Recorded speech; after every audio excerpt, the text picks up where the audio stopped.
Hey guys, I've decided to start a weekly webcast on a game I'm working on called Windward. In this webcast, I will be focusing on the technology behind the game.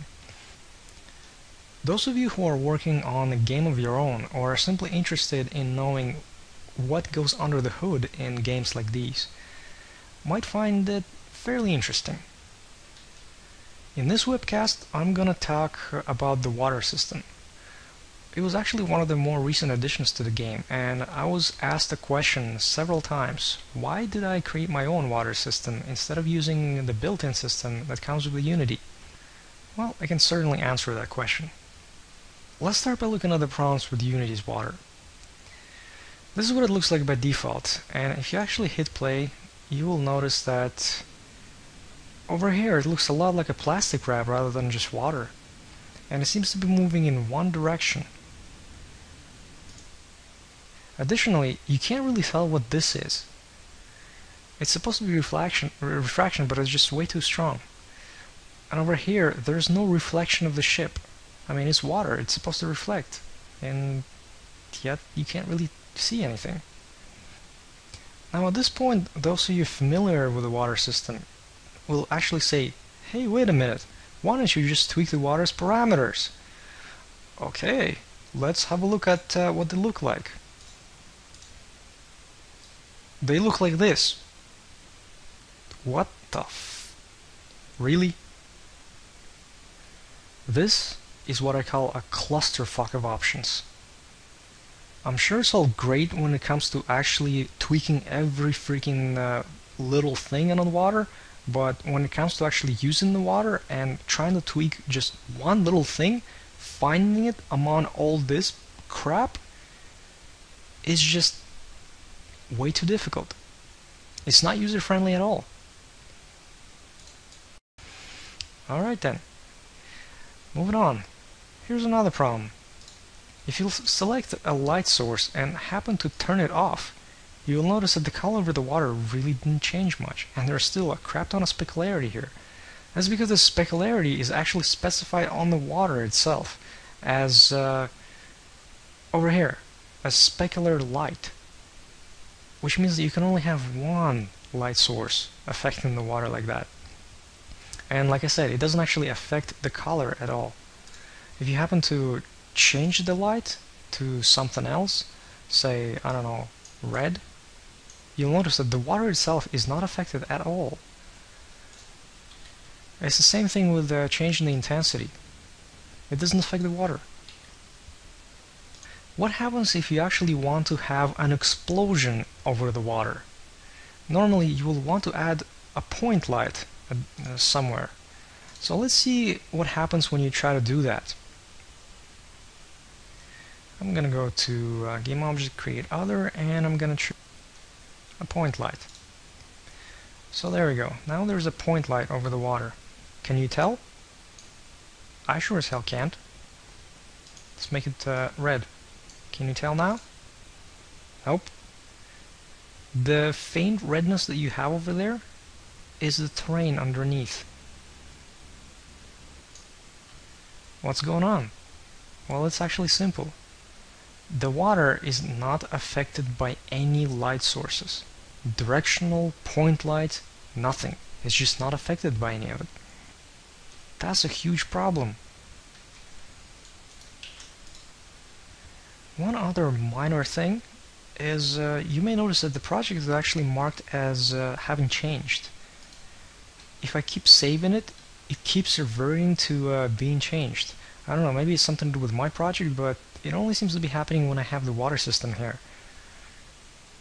One other important feature for my water that I wanted to have is the ability to choose a color depending on the depth of the water.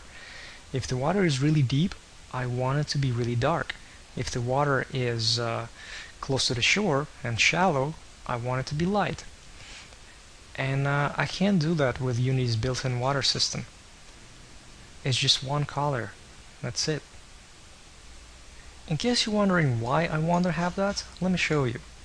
Say I grab this water and I happen to bring it to the edge of the map over here. you can easily tell where the map ends because the water doesn't turn solid if the depth is high enough.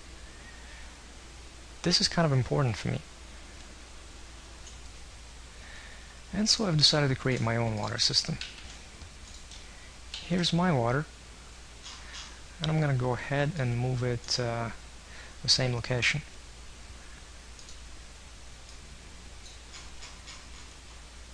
Can you tell that there's an edge here?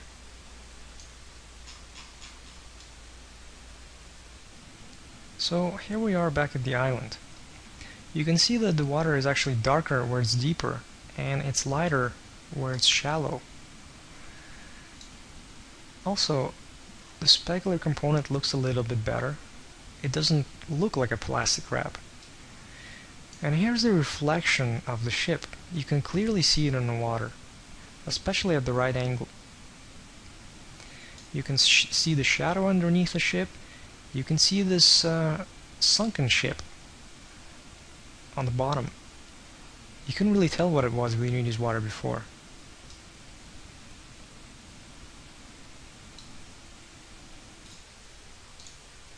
If you want to have the light affecting the water, you can do that, no problem. Here's the sunlight. Here's what happens when I turn it off. You can clearly see that it's affecting the water.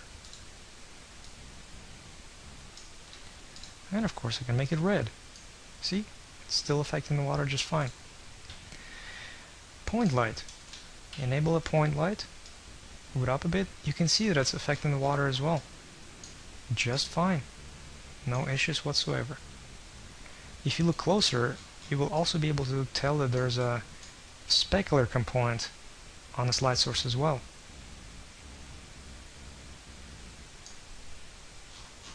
More than one specular component? Oh my god, what's going on? Then there's the issue with saving. You can see that right now it's marked as editable. So I hit Ctrl S to save it, and oh my god, it actually is no longer marked as editable. I can save my scene.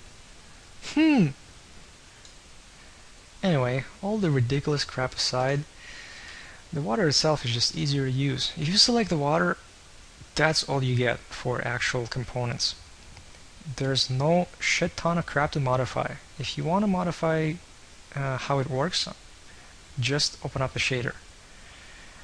If you want to quickly change the quality level, say from high to low, you can do that. Here's the low quality setting.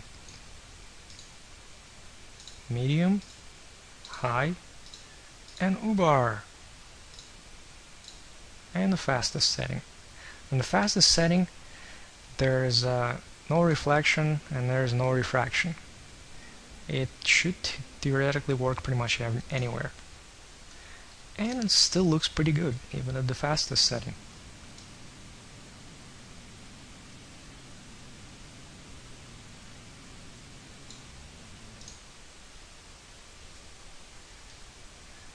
If you wanted to modify the color of the water, you could do that.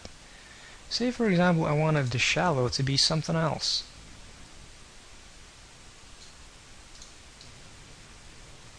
No problem.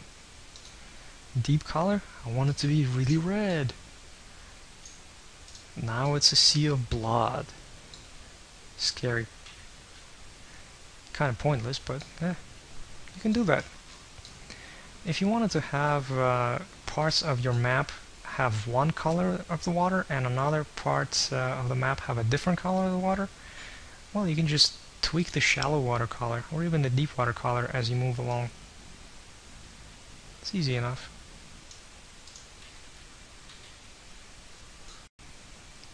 And of course you can still adjust all the other stuff.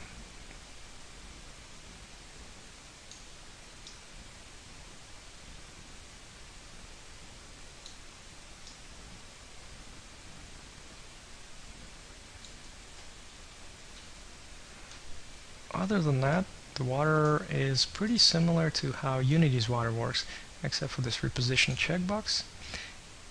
By default, it will always be underneath the camera with it on. If I want to move it manually, I'll have to turn it off and move it.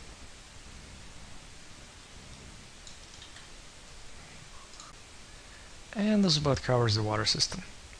Of course, if you want to play the game and try the water yourself, see what it looks like, you can do that. Sharon.com/Windward.